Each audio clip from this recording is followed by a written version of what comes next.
Assalamualaikum warahmatullahi wabarakatuh.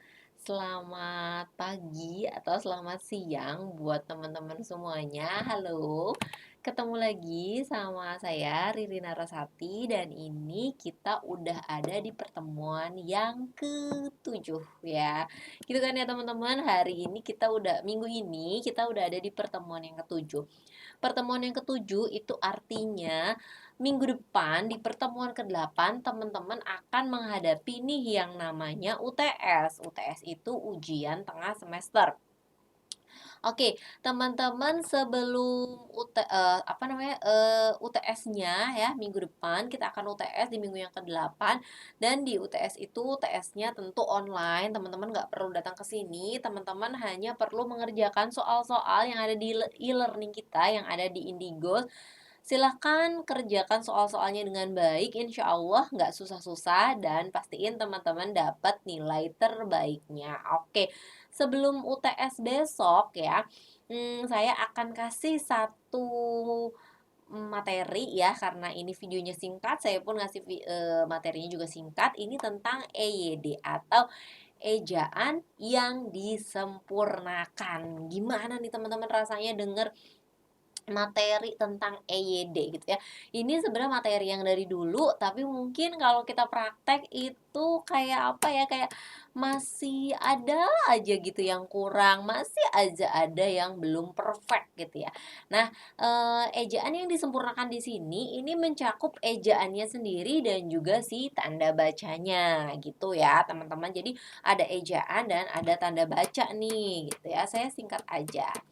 Oke, jadi ejaan tuh apa sih sebenarnya? Ejaan itu seluruh pelambangan dalam bentuk bunyi bahasa, dalam bentuk kata, dalam bentuk tanda bahasa, dan si tataran satuan bahasa. Jadi ternyata ejaan itu besar gitu ya, karena mencakup bunyi, mencakup suara, mencakup kata, mencakup tanda bacanya, dan juga tataran suatu bahasanya. Jadi wow, ternyata besar gitu ya lingkupnya.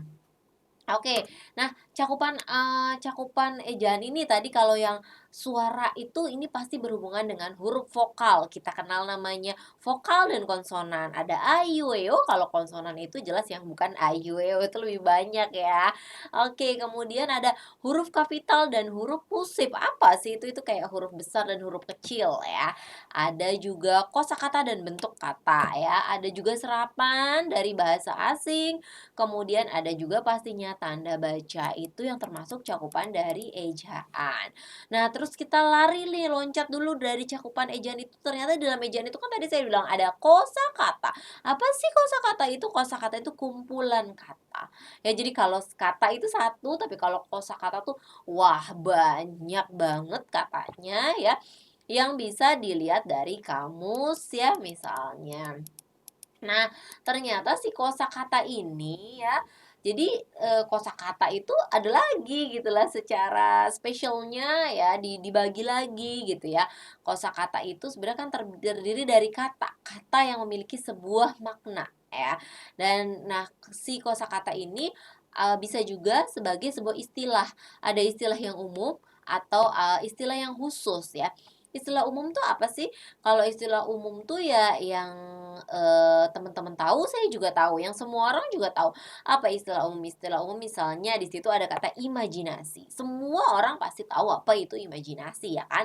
Tapi kalau istilah khusus, apa itu istilah khusus? Misalnya istilah khusus kalau saya orang bahasa maka saya akan sebutkan linguistik, maka saya akan sebutkan morfologi, saya akan juga sebutkan sintaksis. Teman-teman tahu nggak kira-kira apa sih itu makanan jenis apa? Kemungkinan besarnya teman-teman itu tidak tahu karena itu adalah istilah bahasa yang biasanya pakai adalah mahasiswa bahasa.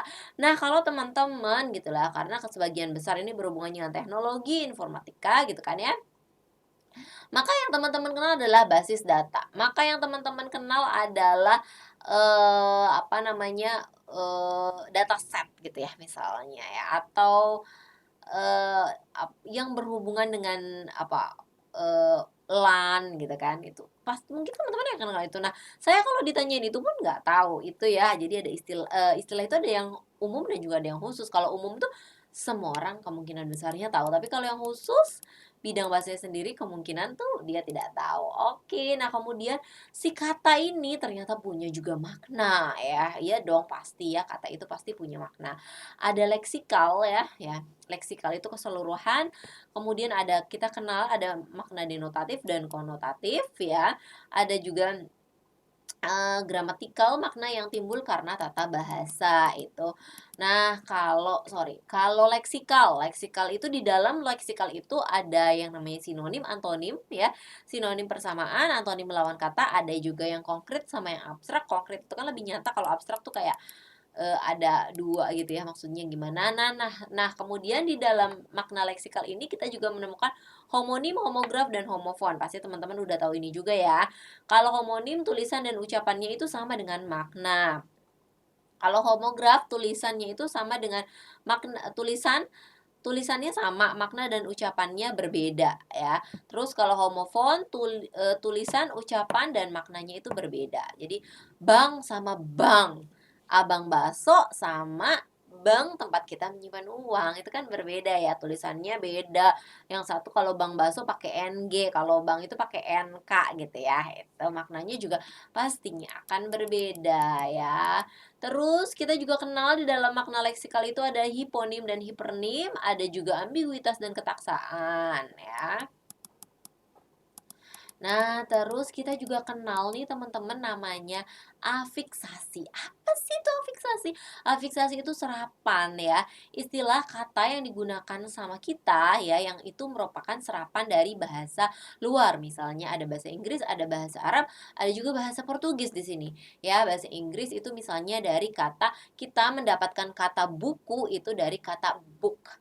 Sedangkan kita mengenal zakat itu dari bahasa Arab ya, zakat sekarangnya, kemudian zakat. Musyawarah juga itu merupakan salah satu serapan dari bahasa Arab. Gitu teman-teman. Nah, ini kalau Portugis teman-teman bisa kenal, oh ternyata kampung. Kampung itu dari bahasa Portugis teman-teman ternyata. Oke, nah kemudian kita ke ejaan dalam penulisan dan tanda baca. Ini harus banget diperhatiin.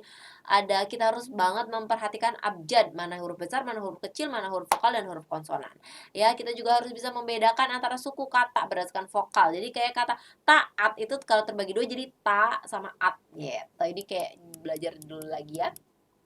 Oke, ini tadi yang udah saya bahas huruf besar dan huruf kecil. Terus kalau teman-teman ngambil serapan dari bahasa asing, jangan lupa gunakan huruf miring ya, tulisan miring ya. Jadi kalau di ketikan yang biasa kita ngerjain tugas itu jangan lupa tulis miring. Terus di sini ada ejaan dalam penulisan, ada juga penulisan kata dasar. Nah, kata dasar kata ulang. Nah, ini nih yang sering keluar juga ya. Kita harus bisa membedakan mana kata dasar. Kata dasar itu misalnya makan, kata ulangnya makan-makan, kata imbuhannya makanan gitu ya. Kata berimbuhannya bisa jadi makanan. Gak ya, seperti ini ada contohnya. Jadi kata ulang juga terbagi lagi, ada utuh, ada sebagian, ada berubah bunyi. Kalau yang utuh kayak tadi itu hewan-hewan, sebagian misalnya dedaunan, kalau perubahan bunyi lauk pauk dan sebagainya itu teman-teman tinggal baca ya. Ada juga yang berimbuhan tadi, kalau yang berimbuhan kayak tadi makan-makan tapi jadi memakan. Ada yang gabungan. Tapi kalau makan teman gitu kali ya kalau digabungan ya. Bisa juga rumah sakit di sini terima kasih itu kan dua kata yang dijadiin satu. Nah, kemudian teman-teman juga harus tahu ini. Nah, si ejaan itu termasuk juga dalam si penulisan angka dan tanda baca ya. Jadi, awas nih dalam menulis angka ya, kemudian tanda baca. Kapan pakai tanda koma, kapan pakai tanda titik, kapan pakai tanda tanya, kapan pakai tanda seru. Ketika mau tanya ya berarti pakai tanda tanya. Ketika mau meminta tolong sama seseorang, memberikan perintah kepada seseorang, maka silakan gunakan tanda seru. Oke, cukup. Oke, gitu teman-teman. Jadi itulah ejaan yang disempurnakan. Jadi banyak ya ternyata yang harus kita perhatikan dalam EYD ini dari ejaan ini. Ternyata ejaan itu cakupannya besar. Ada bunyi, ada pembentukan katanya sendiri, ada istilah juga di dalamnya gitu ya. Dan tanda baca tuh harus perhatiin banget. Ya, kurang lebih gitu aja teman-teman ringkasan apa yang sebagian besar yang akan kita pelajari di minggu ke-7 ini. Jadi tentang ejaan yang disempurnakan. Materi yang lain teman-teman bisa baca ya karena sudah di-upload di Indigo dan ada video lain yang bisa teman-teman tonton untuk bisa lebih memberikan pemahaman tentang si ejaan yang disempurnakan ini gitu kan. Jangan lupa mengerjakan tugasnya juga di